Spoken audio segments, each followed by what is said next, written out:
Hey guys, it's your girl Teresa. Welcome to the Dental Assistants Corner. And if you are a subscriber, welcome back to the Dental Assistants Corner.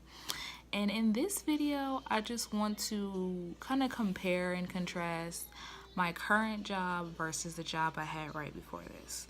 So, the job I had right before this, I actually worked at a call center. And the job I have now, I work as a dental assistant and a hygiene assistant.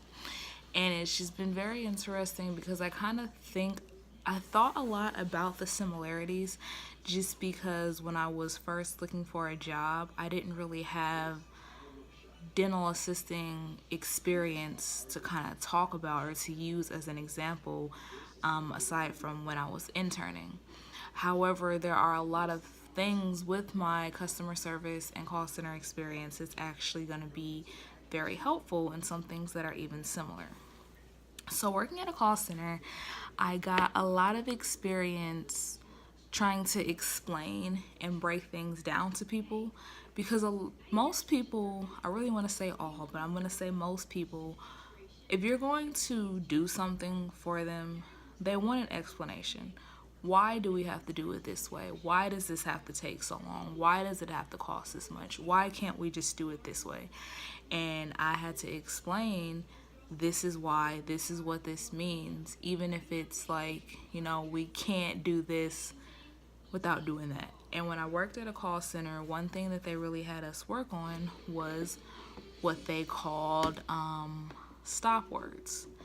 And they didn't want us to use can't, won't, don't, stuff like that. We had to explain, well, what we can do and what we will do, is this.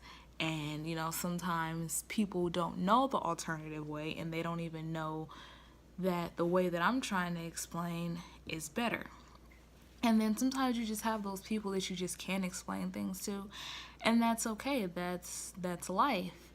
But I remember when I was working at a call center, I had to help this girl reset her password. And she was young. Seemed like she was probably around my age. I think I was probably like 22 or 23 at the time. I think she was probably around the same age. And she needed help resetting the password to her account. So she basically calls me like, okay, I need you to reset my password.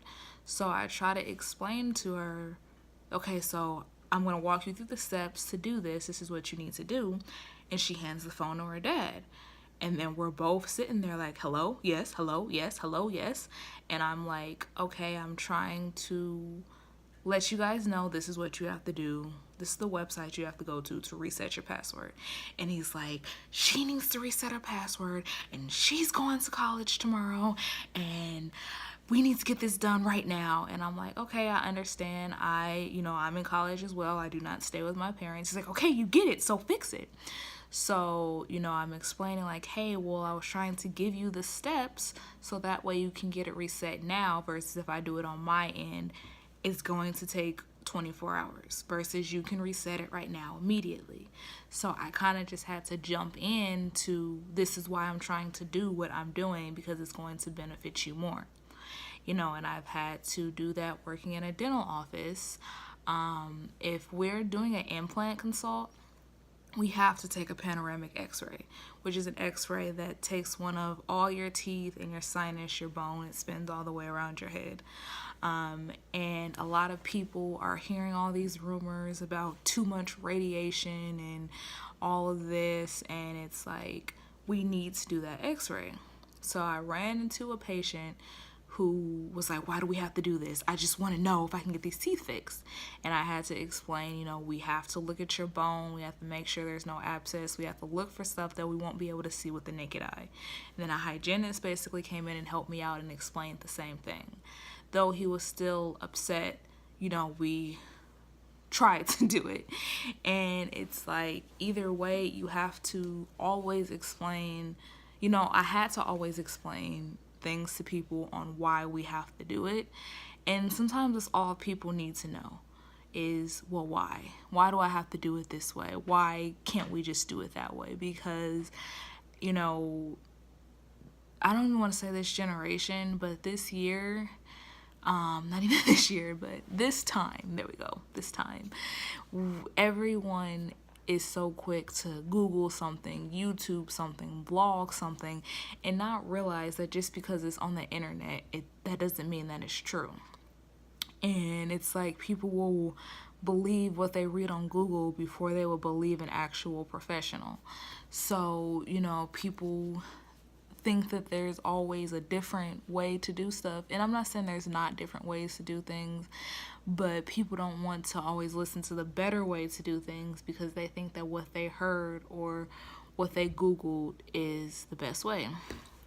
And it's not. And I used to have to deal with that a lot at a call center too. Well, I read on this blog, well, I Googled, well, I seen on YouTube that you can do it this way. And it's like, well, that's not necessarily true. So, you know, learning how to handle things like that professionally helps me out in the dental field as well, because it was just kind of like, well, at least now I know how to properly explain things to people. And one thing that I'm very, very big on using, and I got even bigger on using them when I worked at a call center because it was literally my job to talk to people all day, was using metaphors and using analogies. You know, because sometimes you want to find something more relatable that somebody can understand. It's like, you know, I remember working at one office and somebody else wanted an implant, but this patient did not have enough bone to hold on to the implant. So basically the dentist explained to him, like, you know, and he said that he worked in construction. So she used this example to say, you know, are we going to build a house on wood, or are we going to build a house on sand? You know, so basically, are we going to build this on something sturdy or not? And he got it after that because he just kept saying, well, why can't I get this? Why can't I get this? Why can't I get this? And of course, you can't be like, because your teeth suck. You know, you can't say that unless it's a patient that you're really close to, that you can kind of joke around with, or a family member or something like that. So, you know, it's just, I really feel like it helped. My customer service experience, my call center experience definitely helped me in the dental field so far as learning how to deal with and talk to people, because it's important. No matter what job you have, even if you work with animals, you're still going to have to work with people one way or another. And you can definitely use it. So the whole point of this video is embrace your experience, because you're gonna eventually get to your career and probably not have that experience, but try to take whatever you had with you. Some of the jobs I worked, I hated, like Subway. I hated working at Subway, like with a passion, but I was able to carry on and use some of that experience when I worked at Panera, use some of that experience when I worked at Macy's, when I worked at a call center. So yeah. Well, as I said last week, guys, I definitely want to be more active on this channel. I will be posting every Saturday, and then I'll probably start posting even more once people care. All right. Thank you so much for watching this video. Please give this video a big thumbs up and subscribe to my channel, as long as you can handle the tooth. Bye.